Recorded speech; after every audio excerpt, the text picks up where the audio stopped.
Bonjour les amis, eh bien sûrement la dernière vidéo de cette année, on va arriver là dans les jours prochains à la fin de cette année, au passage de la prochaine. Il n'y a pas vraiment de bilan à faire, j'ai l'impression que chaque année est aussi éprouvante que celle précédente et que malgré tous les espoirs qu'on nourrit, malgré toutes les belles choses qu'on peut écouter, en se rapprochant plus ou moins du New Age ou de toutes ces vagues qui essayent ouais, de créer, de générer de l'espoir chez les gens, bah, finalement les années se succèdent et puis se ressemblent vraiment. Euh, il y aura toujours du bien et du mal, si on peut polariser les choses comme ça, vu qu'on est sur une planète de dualité, les humains.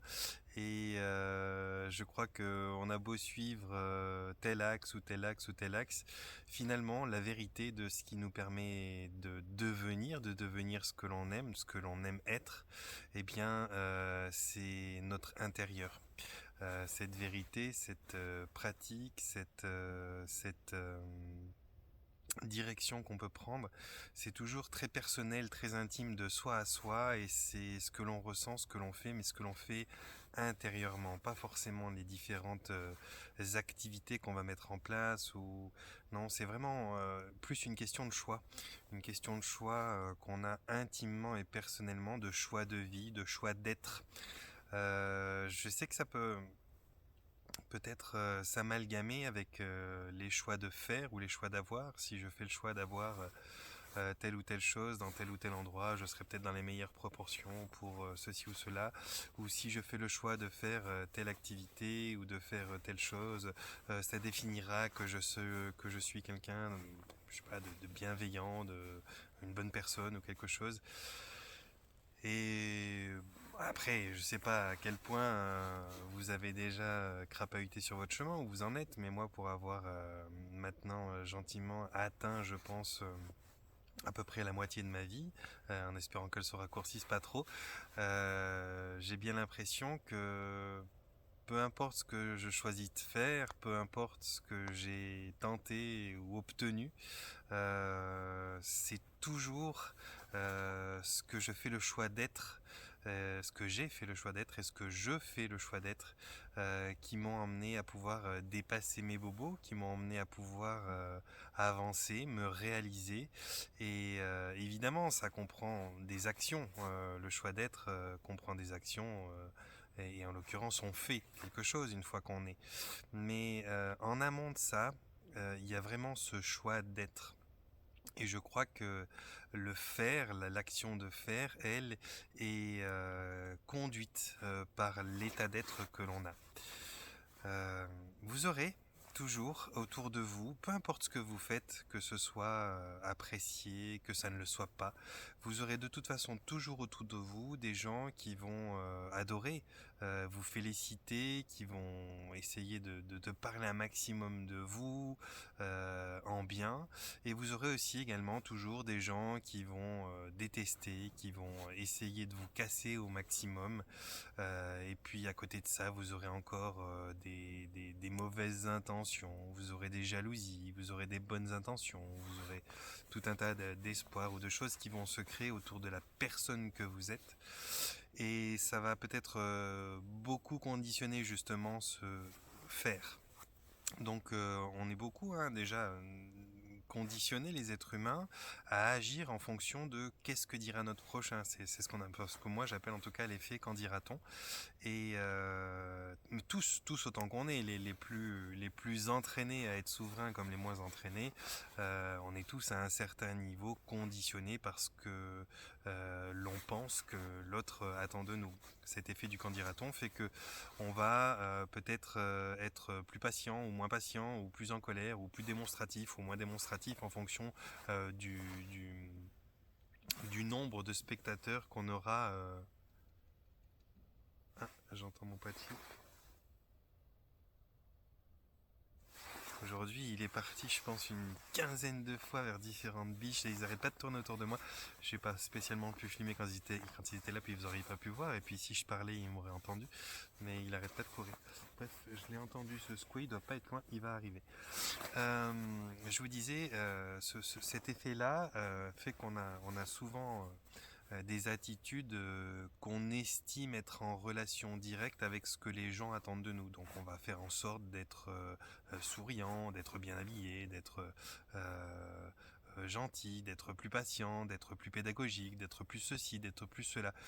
Et puis en fait, quoi qu'il en soit, malgré tout, ça plaira ou ça ne plaira pas à certaines personnes. Donc, le mieux, c'est d'être authentique. Ce qu'on appelle la souveraineté, c'est peut-être l'art de l'authenticité. Et des fois, l'authenticité, elle est empreinte de maladresse, elle est empreinte de colère, elle est empreinte de même d'un peu de méchanceté, pourquoi pas parfois. Elle est empreinte de maladresse, elle est empreinte de tout un tas de traits de vie qui sont vous et qui, même s'ils ne sont pas les plus constructifs et les plus aboutis, c'est-à-dire même s'ils ne sont pas ce que vous pouvez produire de mieux en vous-même, s'ils ne sont pas la meilleure version de vous sur l'instant, ils sont quand même une partie de vous, ils sont quand même existants dans votre fréquence vibratoire, ces petits bouts de comportement plus ou moins adaptés, plus ou moins adroits ou maladroits. Et on peut pas sous prétexte, enfin on peut pas, tout est possible j'entends, mais c'est pas sous prétexte que on veut apparaître comme ceci ou comme cela, que l'on veut être reconnu ou être aimé ou je ne sais pas quelle raison, que l'on doit en permanence tout le temps taire ces parties de nous parce que bah, c'est pas les plus jolies, parce que bah, c'est pas les plus habiles, c'est pas les plus utiles. Il y a parfois une espèce de besoin de pouvoir simplement être soi parce que ça doit s'exprimer et s'exprimer dans toutes les facettes de soi. Je crois que c'est aussi ça, être la meilleure version de soi-même. C'est être soi en acceptation complète et totale de ce que l'on est. Alors évidemment, à travers cette année et les autres années, vous aurez eu des gens qui vous auront adoré, vous aurez eu des gens à qui vous aurez déplu totalement. Et puis peut-être que certains vous leur aurez donné des crédits, donc à travers leurs yeux vous vous serez adoré, à travers leurs yeux vous vous serez détesté. Et moi de mon côté j'ai eu aussi des gens qui m'ont adoré, j'ai eu des gens qui m'ont détesté, j'ai eu des gens qui diront des merveilleuses choses et d'autres qui diront des choses horribles. Et j'ai eu des états d'être qui étaient des états d'être vraiment les plus favorables à ce que ça se passe bien, des états d'être à ce qui étaient plus défavorables à ce que ça se passe bien. Et ce tout-là, cette grande mixture qui fait ce que vous êtes, eh bien c'est vous. Et vous apprenez de ça. Mais si vous apprenez en faisant toujours le choix d'être authentique, euh, vous aurez cette possibilité au moins de pouvoir être libéré du mensonge, si je peux dire. C'est un peu compliqué parce que ça part sur un autre sujet, le mensonge, mais libéré du mensonge dans le sens où c'est très très compliqué de jouer un rôle. Et je crois que l'humanité, globalement, à travers ses conditionnements, ses éducations, dû à son ego aussi, parce que l'ego dans l'humanité est très très très implanté, eh bien a dû jouer un rôle. Et jouer un rôle, inévitablement, c'est d'une certaine manière mentir, d'une certaine manière, c'est un petit peu ça quand même, c'est mentir, c'est au minimum arrondir les angles ou faire en sorte de ménager la chèvre et le chou, ou bien peu importe comment vous allez appeler ça, mais c'est quand même de faire un tout petit peu en à côté de la réalité quelque chose qui est peut-être selon celui qui le fait ou celui qui le reçoit, qui est peut-être à son idée plus correspondant à ce qui serait attendu. Ouais, alors ouais, on fonctionne comme ça, et puis malgré tout, il reste toujours autour de nous des gens qui aiment et des gens qui n'aiment pas. Ça change pas grand chose. Je crois que moi, ce que je retiens de ces années, ce que je retiens de cette année aussi en particulier, qui pour moi est un petit peu plus éprouvante que les années finalement avant 2019, 2020, 2021, ont été des années qui étaient très énergivores parce que déjà parce que j'ai énormément travaillé, je suis allé à la rencontre de beaucoup de gens. Et puis après j'ai commencé à réguler un petit peu mon rythme et mon agenda pour pouvoir non, pas mourir à la tâche non plus. Euh, Et puis finalement, cette année 2023 qui était un poil moins exigeante en termes de travail, même si c'est déjà très costaud ce que j'ai assumé comme agenda, était pourtant bien plus éprouvante en termes d'énergie, en termes de rencontres, en termes de réalisation de moi, de ma vie, de ce qui se passe dans ma vie, de ce qui peut exister. À chaque fois, j'ai l'impression où j'ai eu l'impression qu'on atteint des plafonds et des maximums.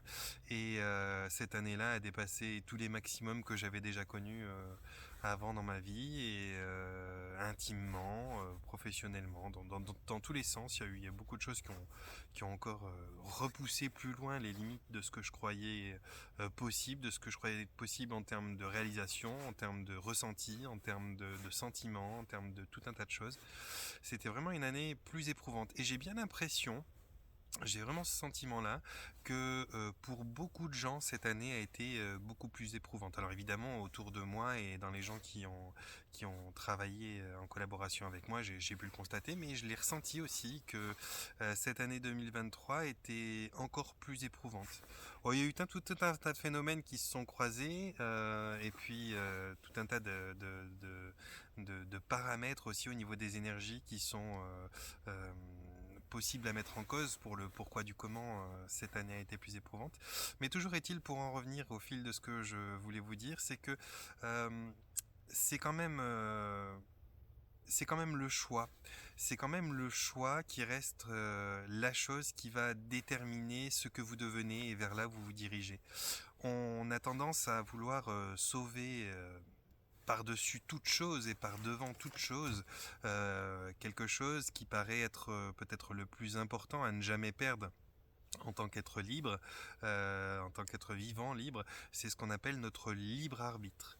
Et la réalité, c'est que notre libre arbitre, on ne l'a déjà plus. On ne l'a déjà plus en tant qu'humain, et tant qu'il y aura des lois qui sont imposées par certains humains, même si ce sont des lois respectables, hein, j'entends, c'est pas une question de folie de la loi en tant que telle, même si c'est des lois respectables, mais tant qu'il y aura un code de conduite, des lois imposées par des dieux, par des politiques, par des autorités, qu'elles soient des autorités qui viennent sous la forme de dogmes religieux, de dogmes politiques ou d'autres croyances, eh bien l'être humain n'aura pas son libre arbitre.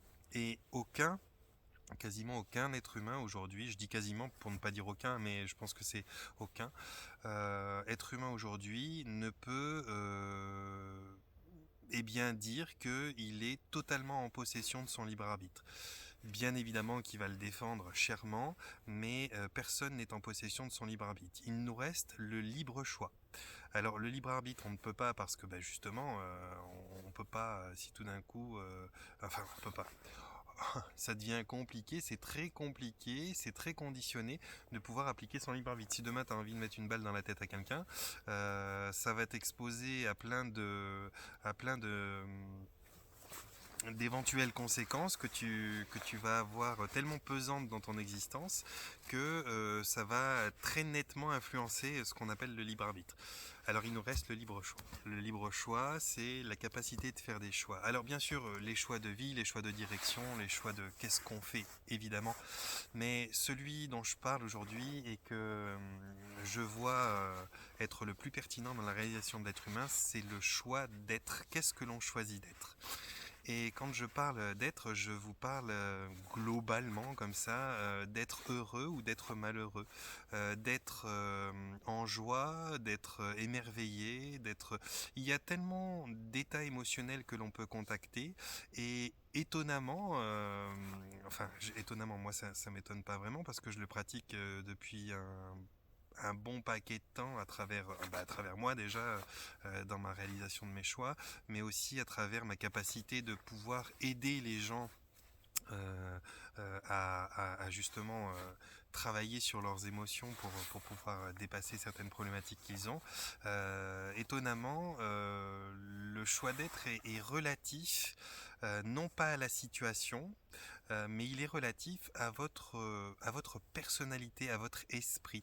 On dit souvent un esprit sain dans un corps sain. Si votre esprit est vraiment sain, il va pouvoir avoir en tout temps et dans toute situation la capacité de faire un choix d'être. Alors, je vais vous sortir des extrêmes en tant qu'exemple, mais vous pouvez très bien, là, tout de suite, si, je sais pas moi, euh, imaginons, bah là, je suis dans la forêt, et puis tout d'un coup, un chasseur se présente, et puis, en voulant tirer sur je sais pas quoi, il tue Pachi.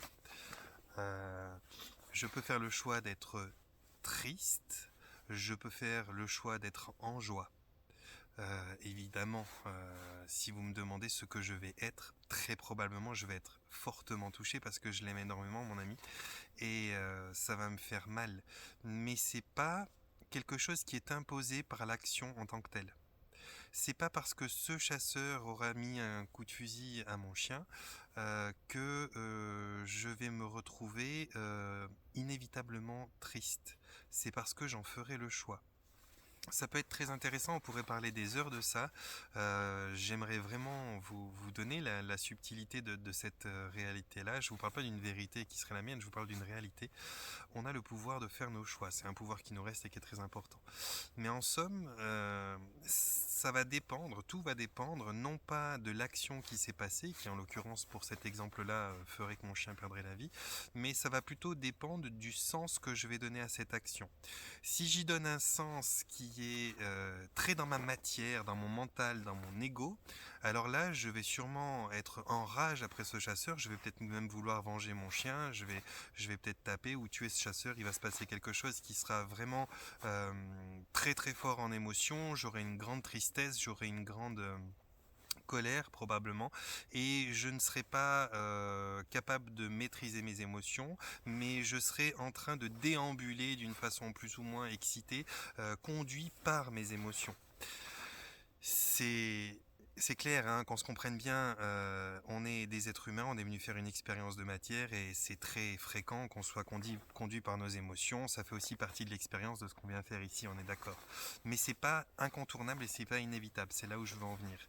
Et la deuxième, donc, pour l'exemple que je vous donne, la deuxième chose que je pourrais faire éventuellement, c'est que je pourrais très bien sourire à ce chasseur, le remercier pour l'expérience que je viens de vivre, de perdre mon chien par cet accident malheureux, le remercier d'avoir été là au bon moment pour pouvoir mettre une balle dans mon chien, que je puisse comprendre qu'est-ce que c'est que la perte d'un ami cher, et ci et ça. Et là, ça pourrait paraître complètement incohérent quand je vous dis ça comme réaction, et évidemment, c'est probablement pas ce que j'aurais dans ce contexte-là, mais c'est aussi une possibilité. À ce moment-là, il faudrait que par contre je ne me place pas avec mon ego à subir l'émotion intense qui va me submerger, mais que je sois carrément détaché de mon corps, de mon mental et de mon ego, que je sois au niveau de mon esprit, de ma conscience, de mon âme, peut-être de ce qu'on appelle son soi divin, son moi supérieur, et que je me rappelle que je ne suis pas cette matière, que Pachi, mon ami, n'est pas cette matière, donc on n'est pas le véhicule, le corps qu'on emploie, mais qu'on est des êtres de lumière venant faire une expérience à l'intérieur de ces véhicules qu'on appelle nos corps. Là, tout d'un coup, en possession de cette conscience, en possession de ce recul, de cette hauteur par rapport à la situation, je comprendrai que le chasseur, mon ami qui est mon chien et puis moi-même, ne sommes pas du tout ce que l'on voit devant nous dans la matière, bah, il est là mon Pachi, mais nous sommes plutôt des êtres qui venons emprunter ces véhicules pour faire une expérience qui est une expérience qui va nous permettre de soulever tout un tas de vécus différents qui vont être éprouvants, qui vont être agréables, désagréables. Bref, il va y avoir tout un cheptel de possibilités. Et je peux, si je le souhaite, si j'arrive à avoir ce contrôle phénoménal sur ma façon d'être et ma conscience de qui je suis, eh bien, faire une expérience tout à fait agréable et productive et constructive sur la mort de mon meilleur ami, autant que je pourrais en faire une expérience absolument désastreuse, désagréable, pleine de colère, d'émotions, de tristesse, etc. Évidemment, c'est la théorie et puis ça paraît simple. Je pense que c'est compréhensible, à moins que vous soyez vraiment dans l'ego. Vous êtes censé normalement pouvoir aborder ça relativement facilement. Si vous me demandez à pratiquer, est-ce que c'est faisable? Je vous dirais oui, ça l'est. Ça l'est parce que je l'ai pratiqué, ça l'est parce que je l'ai fait pratiquer à d'autres, mais c'est pas forcément praticable et c'est pas forcément enfin c'est pas forcément ça peut l'être, mais c'est vraiment pas évident et vraiment pas facile de pouvoir faire ça à chaud. J'entends, je pourrais avoir cette réflexion s'il se passait l'exemple que je venais de vous donner où mon chien soit perdu, peut-être quelques jours, quelques semaines, quelques mois après avoir ben laisser s'exprimer cette partie de moi qui était fâchée, en colère, et puis comprendre que ça a un sens et que je devais le vivre et qu'il devait le vivre aussi et que tout est juste. Et puis c'est ok, je me mettrai en paix avec ça. De toute façon, on survit à tout, j'ai envie de vous dire. Mais sur le moment, évidemment, je sais pas si j'aurais. Alors je serais peut-être pas forcément dans la bagarre à casser la gueule aux chasseurs non plus. Je suis pas forcément comme ça, même si certains pourraient le faire, ça le mériterait. Mais voilà, il y aurait peut-être un entre-deux. Mais en attendant, je serais pas bien. C'est clair que je serais pas bien. Bon, c'est parce que j'en ferai le choix sur le moment, ou plutôt parce que peut-être, tout d'un coup, eh bien, je ne prendrai pas en compte ma capacité de faire le choix, que je me laisserai submerger tout simplement par l'émotion, et cette émotion me submergeant, j'aurais oublié qu'en fait j'avais la possibilité de faire un choix, le libre choix, et que ce libre choix pouvait m'éviter d'être dans une grande tristesse, une profonde colère, etc. Donc le libre choix, on l'a tout le temps, et effectivement, on a même dans les attributs qui y appartiennent la possibilité de l'oublier qu'on a le libre choix, et la possibilité même de ne pas s'en servir à certains moments parce que l'émotion ayant tellement rapidement contacté notre système d'existence que tout d'un coup ça a dépassé notre capacité à pouvoir prendre du recul et de la hauteur, et puis donc l'émotion conduit la réaction pendant un moment, et à partir de là eh bien on se retrouve dominé par ces émotions, et puis ça peut donner des conséquences qui sont diverses et variées. Voilà, je sais pas du tout pourquoi je suis parti dans ce sens, vraiment, mais je crois que c'est ça que j'avais envie de vous faire comme, comme bilan de ce que je constate aujourd'hui et de ce que je vois en 2023 qui arrive. C'est que toutes ces évolutions que j'ai pu faire, que j'ai pu aider des gens à faire quand je les accompagne, et qui se feront encore, eh bien, sont toutes des évolutions qui sont possibles et qui sont opérantes au moment où l'être humain prend possession de son libre choix et qu'il l'intègre et qu'il le met en fonction, qu'il le met en pratique. Et qu'il a bien sûr derrière une intention qui soit un petit peu intéressante et bienveillante, parce qu'on peut faire le libre choix d'être un gros connard aussi, on est bien d'accord. Mais quand on veut conduire sa vie, finalement, le libre arbitre est très très affecté. C'est dur de le contacter pleinement, mais il nous reste quand même le libre choix qui est encore accessible. Et je pense que tout ce qui nous est euh, j'allais dire, je cherche le mot, je cherche le bon verbe, parce que imposer, c'est peut-être pas le bon, mais finalement tout ce qui nous est permis, allez, disons permis de vivre et d'expérimenter, et de plus en plus dans les années qu'on est en train de traverser là depuis quelques décennies, est vraiment vraiment adéquate, propice et favorable au fait à ce que l'on apprenne de plus en plus à prendre de la hauteur par rapport à nos égaux, au fait à ce que l'on apprenne de plus en plus à gérer ce qu'on appelle la colère chez l'être humain, l'injustice. Vous savez, on est tous venus faire des expériences, ou bien au minimum, même si on n'est pas venu spécialement pour faire une expérience sur Terre, on est quand même, mais ça reste quand même une expérience d'ailleurs, on est quand même venu pour aider ou favoriser un passage à une ère particulière sous la demande de notre Terre qui a appelé dans l'univers pour que beaucoup d'êtres assez lumineux et assez hauts en fréquence vibratoire viennent l'aider à passer ce passage délicat. Peu importe la raison pour laquelle on est là, mais quoi qu'il en soit, on est dans un apprentissage constant.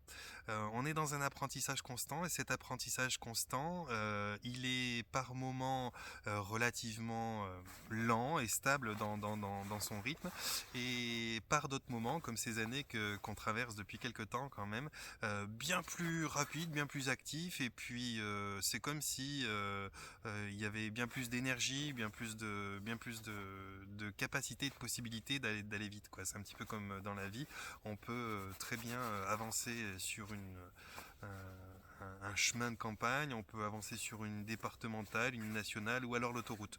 Je crois quand même que là, depuis un bon nombre d'années, mais particulièrement encore plus là maintenant, on est sur l'autoroute quand même, hein, parce que les choses vont vite.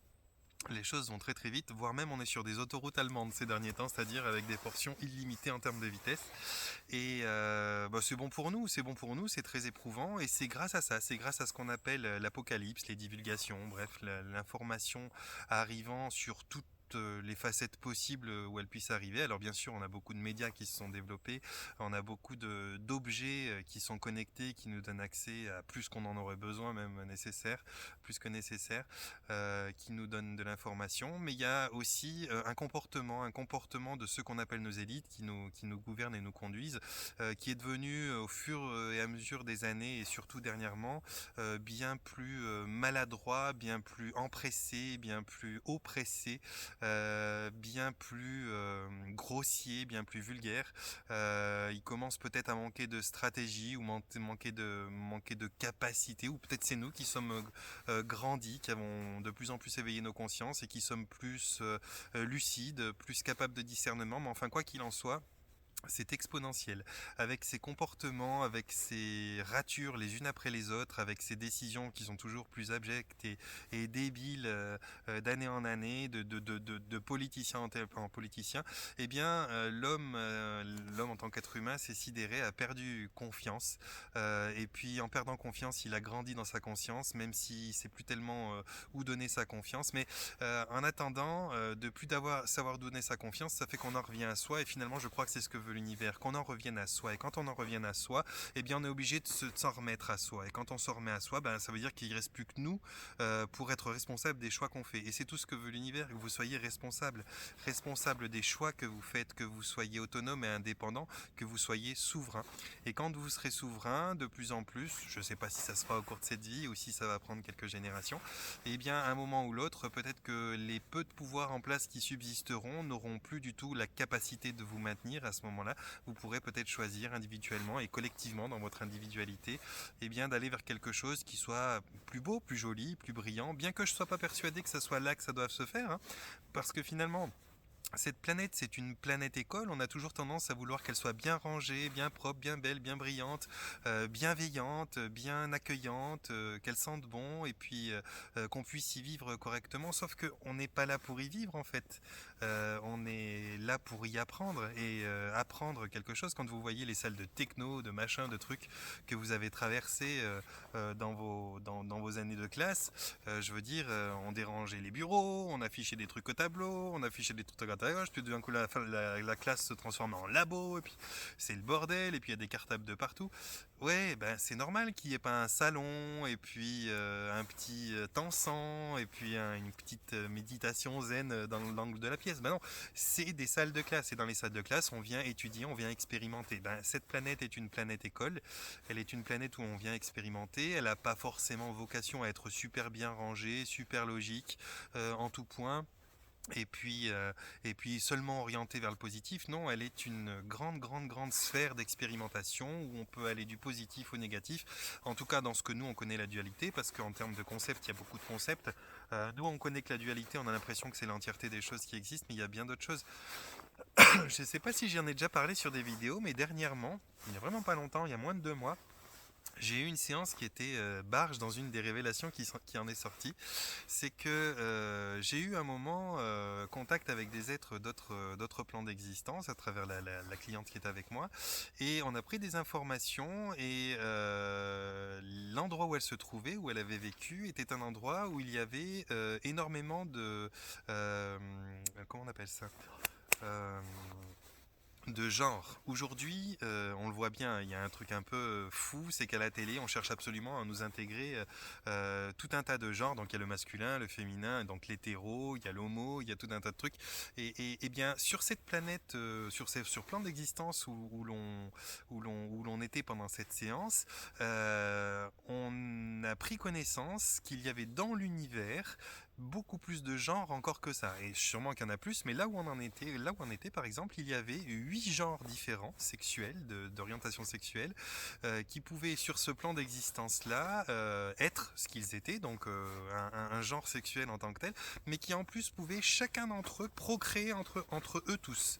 Nous ici on n'a que le mâle et la femelle qui peut procréer l'un avec l'autre, deux mâles ensemble ne peuvent pas le faire, deux femelles ensemble ne peuvent pas le faire, mais sur cette planète là il y avait 8 genres différents. Alors je peux pas vous les expliquer ni vous les exprimer, parce que je suis capable d'avoir conduit cette séance, d'avoir entendu l'information, mais n'ayant aucune expérience personnelle, enfin, ou en tout cas pas dans ma mémoire directe de ce plan d'existence-là, je ne l'ai pas encore intégré, conscientisé. Donc je peux le comprendre, l'entendre vite fait, mais je ne peux pas vous l'expliquer parce que j'aurais pas les mots et l'acuité nécessaire, ou plutôt la dextérité nécessaire pour pouvoir vous apporter cette compréhension. Toujours est-il que sur ce plan d'existence-là, il y avait 8 genres sexuels différents et ces 8 genres pouvaient avoir des enfants les uns avec les autres entre les 8. Donc ça m'a tout d'un coup montré la pauvreté de genres qu'on avait sur Terre, et moi qui me disais ah, ils s'en foutent, ils veulent nous mettre des genres de plus en plus, de mieux en mieux, on en crée, il faut toujours que ils parlent de différents genres qu'on est en train d'inventer. C'est un peu une déviance ou je sais pas quoi, qu'est-ce qui se passe sur cette planète-là. Et ben en fait, là, de tomber sur cette planète où il y en avait 8, je me suis dit, putain, en fait, c'est barge, mais en fait, on n'a jamais fini d'apprendre, il y a toujours des trucs de plus en plus incroyables. Et puis, bah voilà, ça me permet de grandir, moi aussi, à travers ces découvertes-là, en même temps que les clients ou clientes qui sont avec moi. Et des informations comme ça, bah, j'en découvre. Et puis c'est des choses qui me montrent que finalement on est très très polarisé sur notre planète. La dualité, bon bah c'est l'opposé d'une seule chose. Par exemple le moins 40 et le plus 40, c'est les deux opposés d'une température. Le chaud, le froid, c'est les deux extrêmes d'une température. Le haut, le bas, c'est les deux extrêmes de la verticalité. On fait tout un pataquès de dualité sur des choses qui sont que des unités. Finalement, c'est vraiment notre jeu les êtres humains. Et en fait, moi j'étais persuadé que enfin jusqu'à un bon moment, j'ai été persuadé que c'était le tout de ce qui existait. Puis après, entre-temps, j'ai appris que non, c'était pas le tout. Et puis au jour d'aujourd'hui, je m'aperçois qu'en fait, il y a peut-être des endroits où il y a des, je sais pas moi, je saurais même pas dire le nom, mais des trucs où au lieu d'avoir la dualité, il y aurait peut-être 35 différents pôles qui soient opposés les uns aux autres. Bref, il y a tout un tas il y a tout un tas de choses possibles. C'est vraiment fou ce qu'on doit pouvoir expérimenter dans l'univers. Bref, la vidéo d'aujourd'hui, c'était pour vous dire que finalement, quoi qu'il en soit, essayez toujours de revenir à votre libre choix. Comprenez que peu importe ce que vous dépassez, vous pouvez faire le choix de rendre la chose constructive et de comprendre que c'est quelque chose qui vous enseigne, même dans cette matière si ça vous fait souffrir, que vous soyez trahi, que vous soyez trompé, que vous soyez abusé, peu importe, ça vous permet d'expérimenter le pardon, ça vous permet d'expérimenter l'impuissance ou d'autres choses. Et il y en a plein des valeurs comme ça qu'on vient expérimenter, même si ça paraît fou, ou vous pouvez faire le choix de travailler et de réagir avec votre mental et votre ego, et de penser que vous êtes potentiellement la victime de quelque chose ou le bourreau de quelque chose, et de penser qu'il n'y a que ça, et puis à ce moment-là, ben, ça sera peut-être un petit peu plus laborieux et délicat et inconfortable de traverser le temps. Voilà les amis, je vais vous laisser là-dessus. Je sais pas du tout comment je vais appeler cette vidéo, peut-être blabla de fin d'année, on verra. C'était mon envie de vous partager ma réflexion du moment. Euh, je vous souhaite de très très belles fêtes de fin d'année et un beau passage à l'année prochaine. Je pense que là, je vais peut-être pas avoir le temps de refaire d'autres vidéos parce que je pars, là on est jeudi, mais je vais partir demain en tournée en Alsace, donner une formation module 1 sur samedi et dimanche où il reste un peu de place. Si tout d'un coup à la dernière minute, il y a quelqu'un qui a envie de s'y inscrire, il y a même encore une place de possible pour une séance ou deux si vous le souhaitez. Donc il y aura formation module 1 là samedi dimanche tout près de où, tout près de Nancy je crois, enfin j'ai mis l'adresse sur le groupe L'Intention Base du Changement sur Facebook, donc vous la trouverez facilement. Donc, formation module 1, des séances, il me reste quelques places. S'il y a des gens de dernière minute qui veulent s'y inscrire, c'est avec plaisir, téléphonez-moi. Vous pouvez retrouver donc toutes les informations dans la rubrique à propos de ma chaîne pour vous mettre sur le groupe L'Intention Base du Changement sur Facebook, pour pouvoir trouver mon site internet, pour pouvoir me contacter. Tout est là-haut dans la rubrique à propos de ma chaîne YouTube. Donc vous pouvez faire ça. Et puis bah, sinon, comme je l'ai dit dans d'autres vidéos, je vais faire un calendrier de tous mes déplacements de l'année 2023. Comme ça sera plus facile pour les gens qui veulent s'organiser un petit peu. Mais en attendant, je vous délivre déjà quelques informations. Je vais être le 14 et le 15 janvier en Auvergne pour donner juste le module de formation numéro 2. Donc s'il y a des gens qui ont envie de venir se présenter pour faire le module 2 de formation en Auvergne, juste ces 2 jours-là, vous pourrez venir, j'ai encore de la place. Il va y avoir une journée où je vais rester, peut-être le vendredi d'avant ou le samedi, on verra, donc soit le 13, soit le 17, où je vais rester pour faire quelques séances si quelques personnes veulent venir. Et s'il y a vraiment beaucoup de gens qui veulent s'inscrire, bon, bah, j'essaierai de rester 2 jours.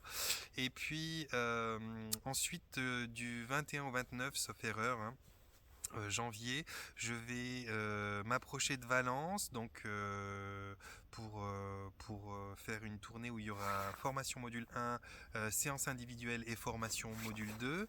Et puis en mars, donc non, en janvier, on est en janvier. Après en février, je vais faire quoi en février? Il y en a des choses à se rappeler. Février, je vais normalement partir faire une séance du côté de Bordeaux. J'espère que je suis pas en train d'intervertir les périodes et les dates, mais normalement du côté de Bordeaux. Et puis mars, je sais plus ce que j'ai prévu. On verra. Bref, de toute façon, toutes les informations sont récoltables sur le groupe L'Intention Base du Changement sur Facebook. C'est là où je mets tous mes déplacements, les dates. Pour ceux qui y vont, donc c'est en haut du groupe, sur la page du groupe L'Intention Base du Changement. Il y a tout en haut de la page une rubrique qui s'appelle à la une, et là vous avez toutes les annonces de toutes les choses que je vais faire, les déplacements, les choses comme ça, les dates, les lieux. Donc vous pouvez le retrouver là, et puis si besoin vous rentrez en contact avec moi par le biais de la rubrique à propos de cette chaîne, et puis je vous donne les informations. Voilà les amis, donc eh bien je vous souhaite de très belles fêtes de fin d'année, soyez de plus en plus capables d'être maître de vos choix, de prendre la hauteur suffisante pour pouvoir dépasser les situations. Je vous envoie donc un panier de bisous, je vous souhaite de vous porter bien, de prendre soin de vous. Est-ce que Pachi, tu aimerais dire quelque chose? Tu viens? Tu viens faire un coucou de fin d'année? Monte là. Ah bah on ne voit pas, monte. Voilà. Tu dis ciao? Oui? Tu fais un bisou à tout le monde? Ouais, un bisou à moi, ouais. Belle fête de fin d'année!